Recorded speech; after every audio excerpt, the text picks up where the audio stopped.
Greece ने पिछले हफ्ते एजियन सागर में हुई घटना की शिकायत यूरोपियन यूनियन से कर दी और कहा कि इस तरह की घटना की वजह से नेटो के दो देशों के बीच तनाव बढ़ सकता है। तुर्की और ग्रीस दोनों एजियन सागर पर कब्जा करना चाहते हैं और इसी चक्कर में पिछले हफ्ते दोनों देशों के कोस्ट गार्ड के जवान आमने सामने आ गए थे। उस घटना का एक नया वीडियो सामने आया जिसमें तुर्की का एक छोटा जहाज बेधड़क होकर एजियन सागर में घुसा और धड़धड़ाते हुए ग्रीस के जहाज के सामने से गुजर गया।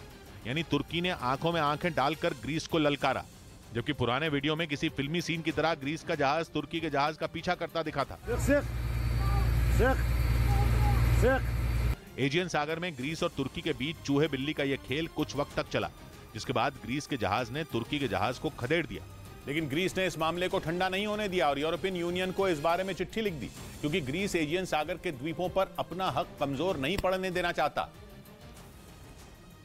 और इसीलिए उसने अपनी चिट्ठी में लिखा कि एजियन सागर में तुर्की के घुसने से बात बिगड़ सकती है, जिसकी वजह से नेटो के दो देश आपस में लड़ पड़ेंगे। माना जा रहा है कि 6 जनवरी को हुई उस घटना के अलग अलग वीडियो इसीलिए सामने आ रहे हैं। ताजा वीडियो देखकर तो लगा कि तुर्की ने ग्रीस को उकसाने की कोशिश की थी और इसी वजह से उसका जहाज ग्रीस के जहाज के सामने से निकला। ग्रीस के कोस्ट गार्ड के जवान ने भी ऐसा ही बयान दिया और कहा कि तुर्की ने जानबूझकर ग्रीस को परेशान किया और इसी वजह से ग्रीस ने तुर्की के खिलाफ सख्त कार्रवाई की मांग की। ग्रीस चाहता है कि इस हरकत का खमियाजा तुर्की को आर्थिक तौर पर भुगतना पड़े और इसीलिए उसने मांग की कि यूरोपियन यूनियन तुर्की की मछलियां और सी फूड खरीदना बंद कर दे।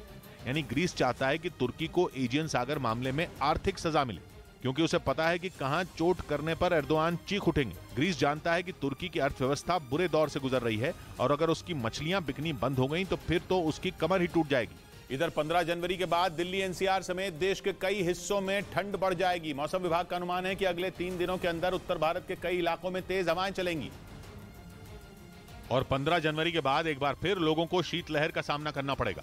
मौसम विभाग ने अगले 2 दिन के लिए दिल्ली एनसीआर समेत पंजाब और हरियाणा में हल्की बारिश का अनुमान भी जताया। इस बीच ताइवान ने मिलिट्री ड्रिल कर अपनी ताकत का प्रदर्शन किया, जिससे चीन तिलमिला उठा। ये सैन्य अभ्यास करके ताइवान ने एक बार फिर चीन को दिखा दिया कि वो उसे अपने सामने बौना ना समझे,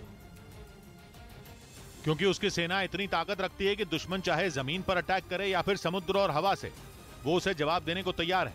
अपनी इसी ताकत का प्रदर्शन ताइवान ने दुनिया के सामने किया। लेकिन इस मिलिट्री ड्रिल से चीन को मिर्ची लग गई, उसका गुस्सा भड़क गया और ऐसे में उसने ताइवान पर हमले की बात को दोहराया और विदेश से ताइवान पहुंच रहे नेताओं को ये चेतावनी दे डाली कि वो ताइवान से बातचीत बढ़ाकर आग से खेलने का काम कर रहे हैं, क्योंकि ये बात चीन को बिल्कुल पसंद नहीं आ रही कि कोई भी दूसरा देश उसके और ताइवान के बीच आकर दखल दे। चीन शुरू से ही ताइवान को अपना हिस्सा बताता आया है, जबकि ताइवान ने कभी चीन के इस दावे को सही नहीं ठहराया।